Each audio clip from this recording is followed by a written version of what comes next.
Diane Sahms-Guarnieri, a native Philadelphia poet, is author of 4 full-length poetry collections, and most recently, a chapbook, COVID-19 2020, a poetic journal that's out of Moonstone Press, published in North American Review, the Philadelphia Inquirer, Sequestrium Journal of Literature and Arts, Curran Review, the Pennsylvania Journal, and Brushfire Literature and Arts Journal, among others, with poems forthcoming from the Northern Virginia Review, poetry editor at North Oxford, an online literary journal. So we are so thrilled that Diane, come on up, Diane.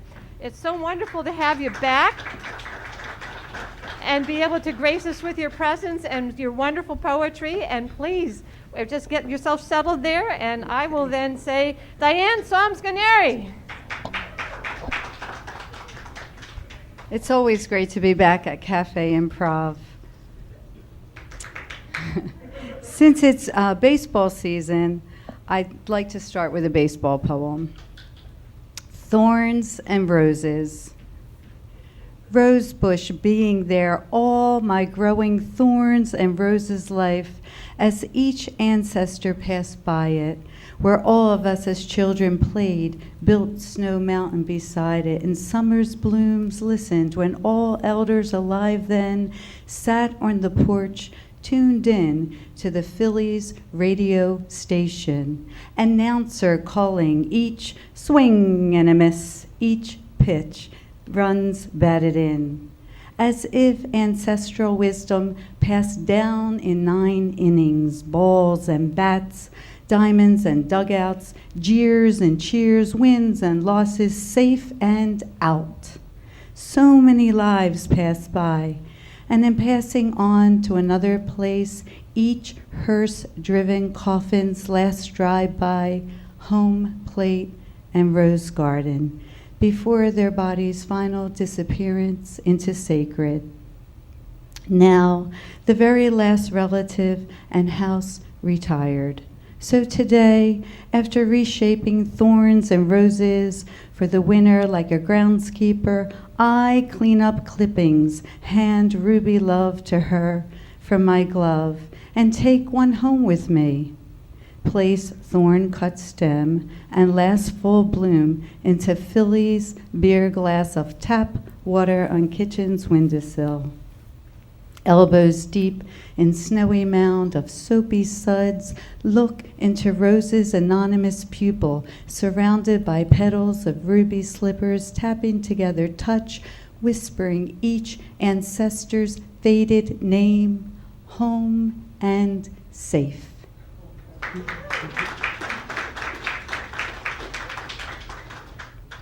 So I think every woman has a love gone wrong poem, and here's mine. Mercury Grand Marquis. The unknown face I wear is ghosted for you. Everyone follows their own dream alone.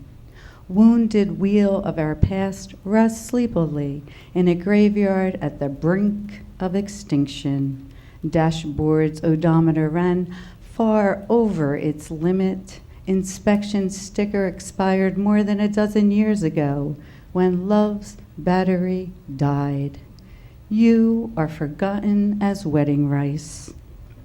Rose petal whispers and few Philly monuments graffitied with lost love remain, though I am losing memory of them as I have lost cities' map. Bronze statues turn green, and an eroded plate at one's feet can no longer bear burden of your lost name. All is ghosted by time. Graveyard cars, stopped clock.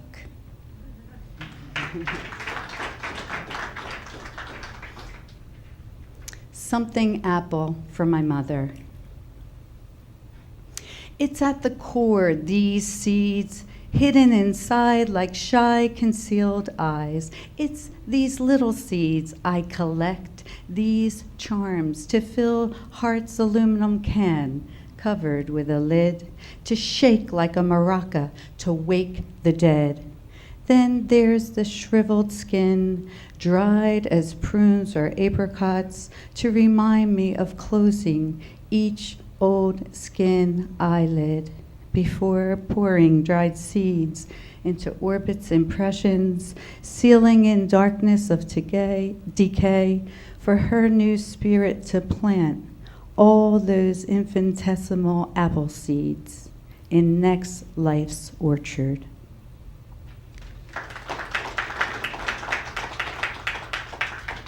Thank you. Vaporous. Bluesy as a woman without a loving man, puffy cumulus hair loosely floats around her head, eyes, reflective diamond and sword, upon rain-filled lakes swim their way as pebble drop circles touching, expanding, and as she spoke, rose up out of herself, the way warm mist hovers melting snow, leaving only fog and mist as mysterious dreamscape. The way her 7-year dead mother appears, swirls whirlpool of leaves and passes through screen and storm doors, travels straight through her living daughter's body, exiting out the other side into uncharted realms, into timeless galaxies.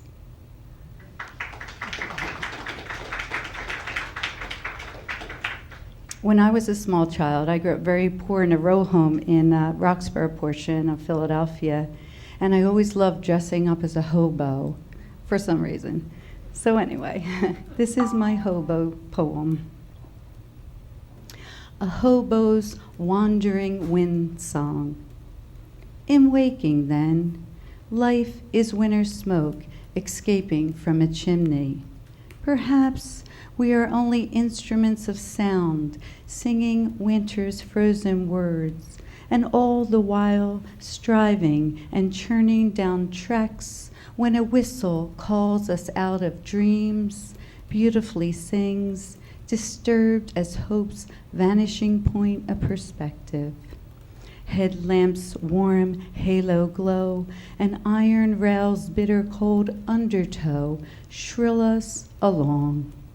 Maybe every living creature its own gospel of red-lettered words, and then only hearsay for those whom survive us to carry on torn songs pulled out of holy pockets as a hobo's wandering wind song.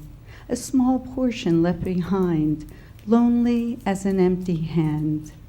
Maybe every life an iridescent bubble floats a lonesome hum before its quiet fade. The wind then is sky's voice, and tonight it whips around the bottleneck of this house, blowing hollowness. Eerily, I know not what it sings about, and then again, I do.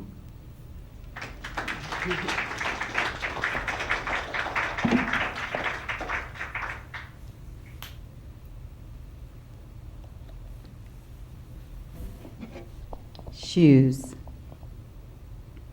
One empty shoe, small canoe, not wanting yet to die, swam to the bank without a foot inside.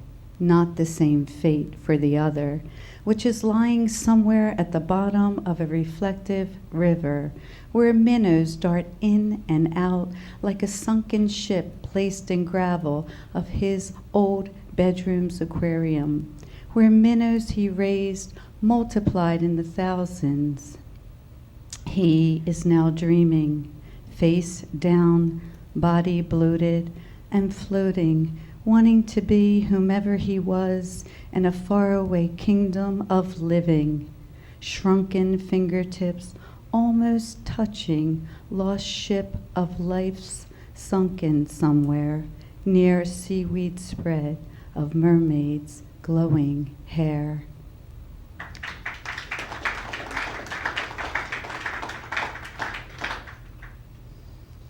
Secret languages. I slip secretly inside an envelope of forest like a dream, winding dirt pathways, tree roots, protrusions uneven, thick as nautical ropes. Chipmunks speedily scurry with a sense of urgency. Blue jays frequent loud cheers, jeers, gurgles, and sharp whistle notes. Antlers eye me.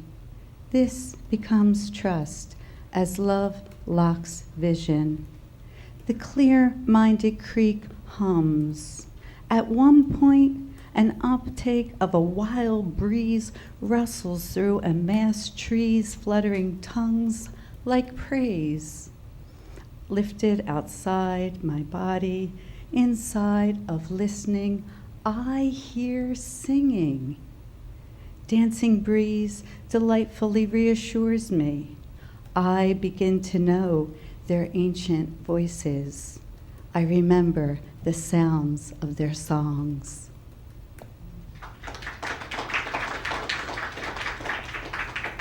How am I with time? About 5 minutes. Oh, okay. So I thought I had to read 10, but since I have extra time, I'll be reading 2 poems from my COVID journal.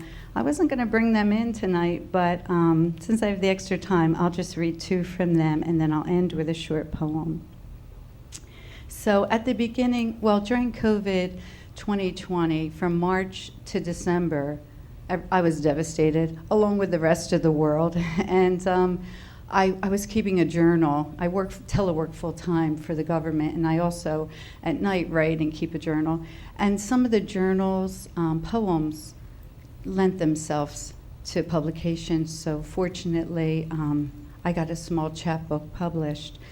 Here's 2 of those poems. This one, they're dated, so this one is from July 29th, 2020, which was pretty early on in COVID. And it's for my daughter, Mary. It's entitled Untouchables. Today, I held the world in my hands like a toy globe, and it dissolved into empty air. We who always embrace every time we meet and whenever we leave each other came no nearer than 6 feet.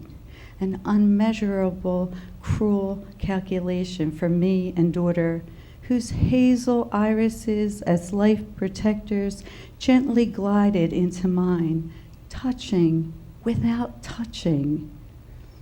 As I arrived like a masked villain, hiding a sad smile, her uneasy look sailed swiftly toward me like the arrow King Harold II took in the eye and died at the Battle of Hastings, and I would die for her too, but not in the battle claws of COVID-19's dragon. Social distancing is a winning cause, right? Scorching on her outside deck, yet not hot enough to melt the snow woman I had built myself into because of fear. After 2-hour visit, 2 of us dazed and completely out of sorts, I left an awkward penguin trying to maneuver down steep wooden steps, swam through human air with nightmarish scare until safely inside my car I wept. Texted, I am so sorry I didn't hug you, as I miss you terribly. Her reply, it's probably okay. Sorry. It's probably okay to hug, Mom, but I respect your boundaries. At that moment, I prayed to have the faith of Jesus. Fearless, he touched the blind, even the lepers.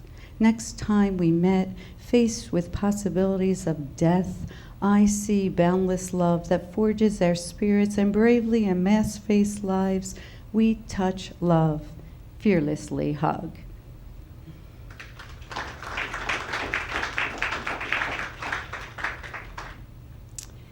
And this one's in memory of Tony DeCesar, who died on December 8th, 2020 from COVID-19. There's Tony. In summer of 2019, on the corner where childhood visits the old neighborhood, there's Tony. belt pulled in tightly, baggy pants gathered as a monk's brown robe, overwashed shirts, soft missing threads, unwoven over a Superman heart. One button of his crew neck still intact, like most of his hair still there, and parted with swooped up flare, riding high wave, Elvis Presley style.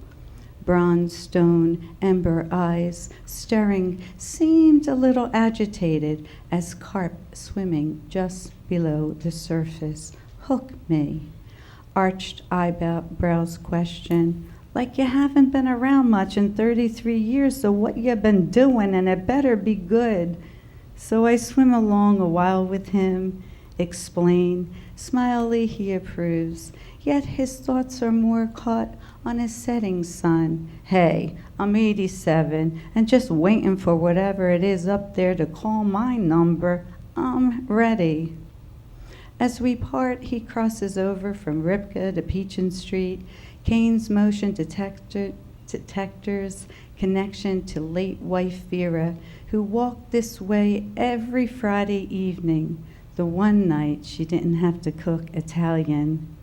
He walks city sidewalk, leading to the next corner, to Alex's Pizzeria, under new management, like Tony, but still existing in summer of 2019.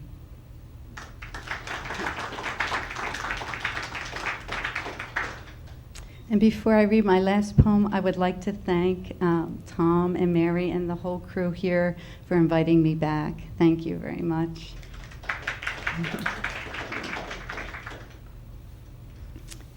Calling song. It's early August, and there's this soloist who never stops playing his body's blues, tireless as muddy waters on guitar, remarkable stamina, vocalized persistence, as if running an all-night singing marathon, a calling song into night's open mic. I just want to make love to you, love to you, love to you. Thank you. Diane Sahms-Guarnieri. Once again, Moonstone Press has put together this wonderful little book. It's published by, you can see it for those watching on TV. It's you can go to moonstoneartcenter.org, and it is the poems, COVID-19, of Diane Sahms-Guarnieri. Thank you so much. Thank you.